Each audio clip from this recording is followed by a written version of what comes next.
shootings in the United States. And it's long.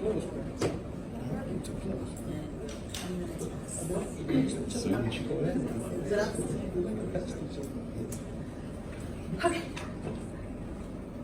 Good evening, everyone. Thank you for the introduction. My name is Alexa Adler. I'm going to be presenting on the systematic review of journal articles focusing on mass shootings across the United States from the time period of 1999 to 2018, conducted by Dr. Shunrei Kim, Dr. Joel Kapanjan, and myself.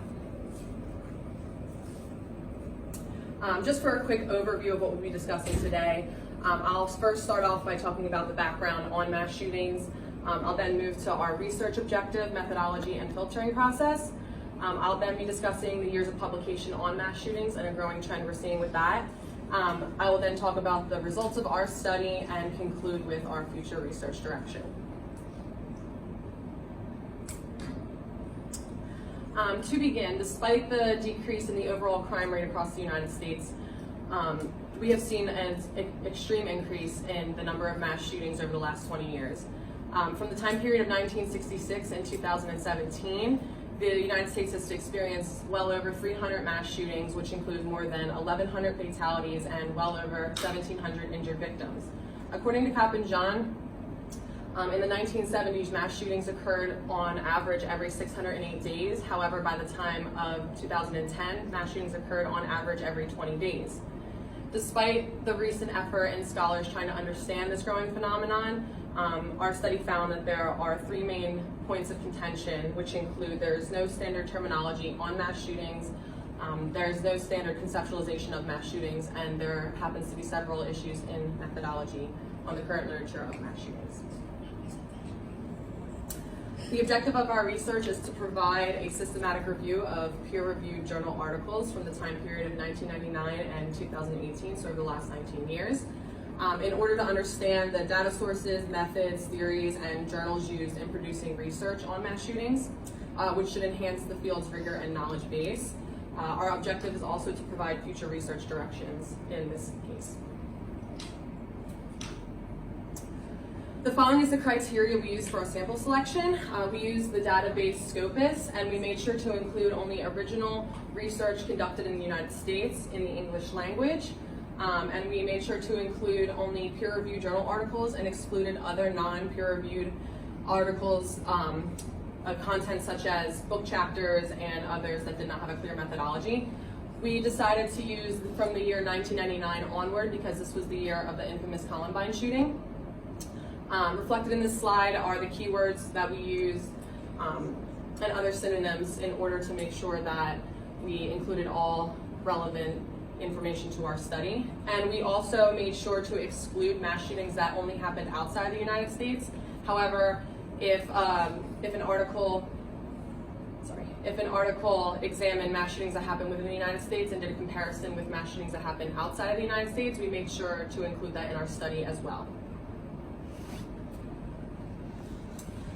In total, 741 articles were returned in the initial search of titles and abstracts, and after carefully reviewing those titles and abstracts and excluding articles that did not meet our criteria and that were duplicates and others that didn't have a clear methodology, 193 articles seem to have met our inclusion criteria.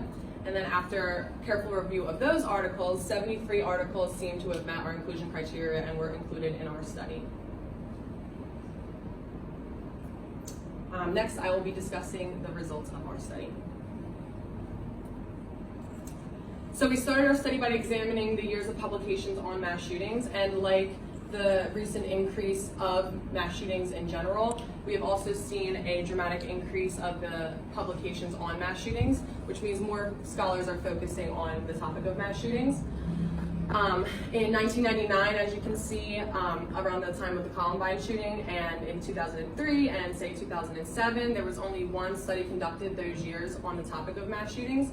However, if you fast forward to say 2016, there were 10 studies done that year on mass shootings. Again, if you fast forward to 2018, there were 19 studies conducted that year on mass shootings.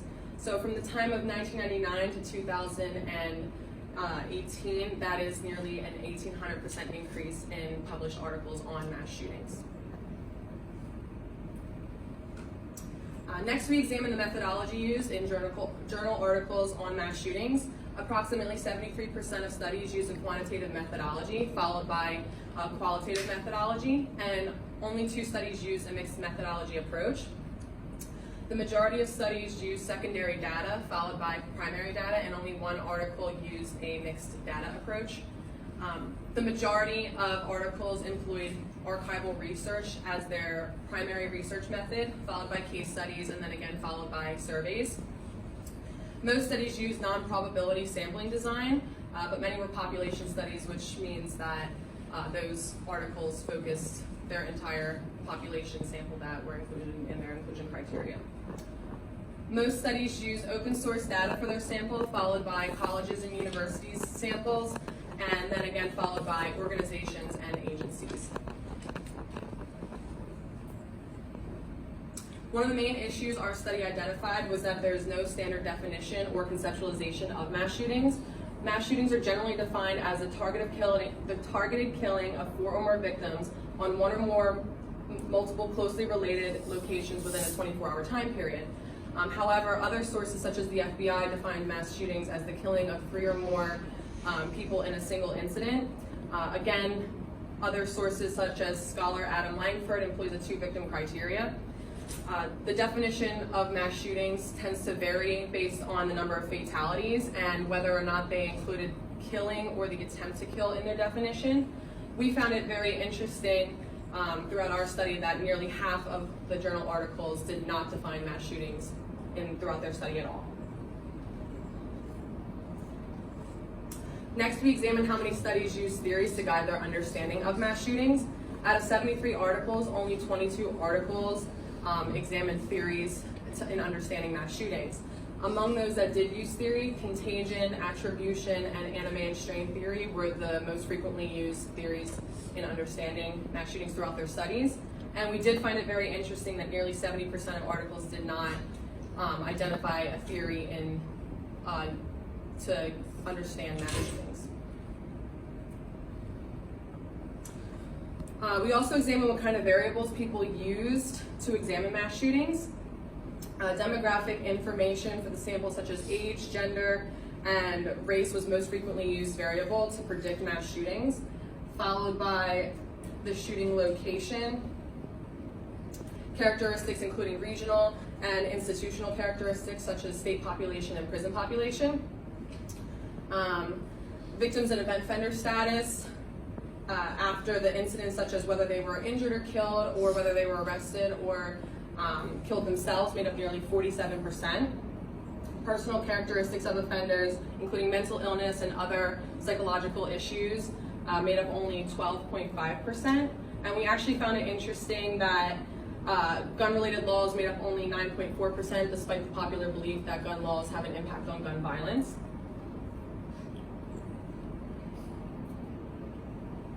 We also examined the dependent variables seem to be statistically significant with variables of mass shootings.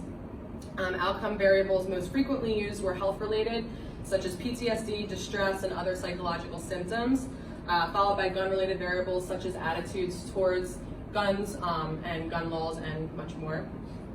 Other variables included political affiliations and the perceived dangerousness of mental illness.